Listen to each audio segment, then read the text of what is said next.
வங்கதேசத்தில் வெடித்த வன்முறையால் கவிழ்ந்தது ஆட்சி. பிரதமர் பதவியில் இருந்து விலகி நாட்டிலிருந்து வெளியேறினார் ஷேக் ஹசீனா.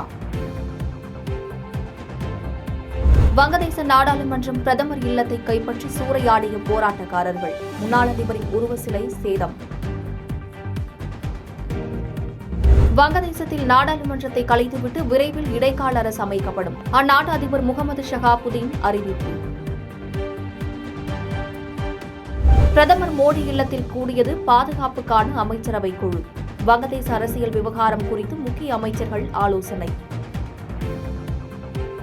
உதயநிதிக்கு துணை முதலமைச்சர் பதவியா? முதலமைச்சர் மு.க. ஸ்டாலின் சூசக பதில்.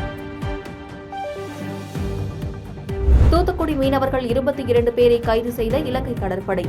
எல்லை தாண்டிய குற்றச்சாட்டில் தொடரும் கைது நடவடிக்கையால் மீனவர்கள் கவலை.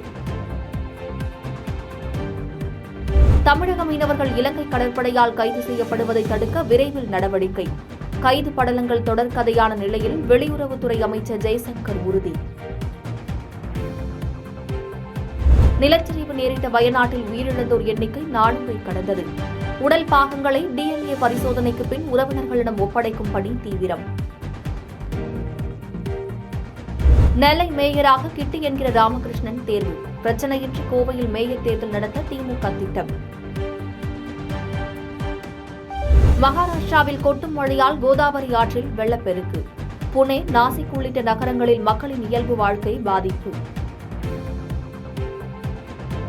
உத்தரகாண்ட் மாநிலம் கேதர்நாத்திலிருந்து 201 பேர் ஹெலிகாப்டர்கள் மூலம் மீட்பு. நிலச்சரிவில் சாலைகள் சேதமடைந்ததால் சிக்கி தவித்த மக்கள் பத்திரமாக மீட்பு. பாரிஸ் ஒலிம்பிக்கில் 3000 மீட்டர் ஸ்டீபிள் சேஸ் பிரிவில் அவினாஷ் சேவில் இறுதி சுற்றுக்கு முன்னேற்றம். டேபிள் டென்னிஸ் மகளிர் அணி காலிறுதிக்கு தகுதி பெற்றது.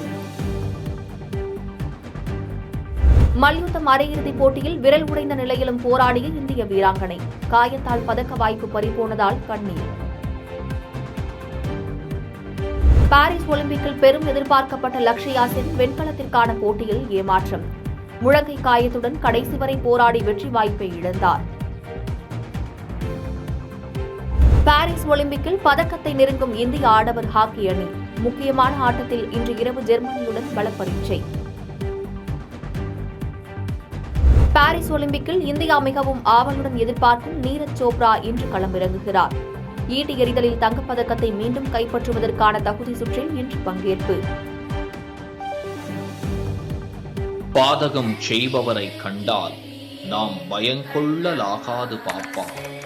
மோதி மிதித்து விடு பாப்பா, அவர் முகத்தில் உமிழ்ந்து விடு பாப்பா. அண்மை செய்திகளை உடனுக்குடன் தெரிந்து கொள்ள இணைந்திருங்கள் இயம்நாடு தொலைக்காட்சியுடன்.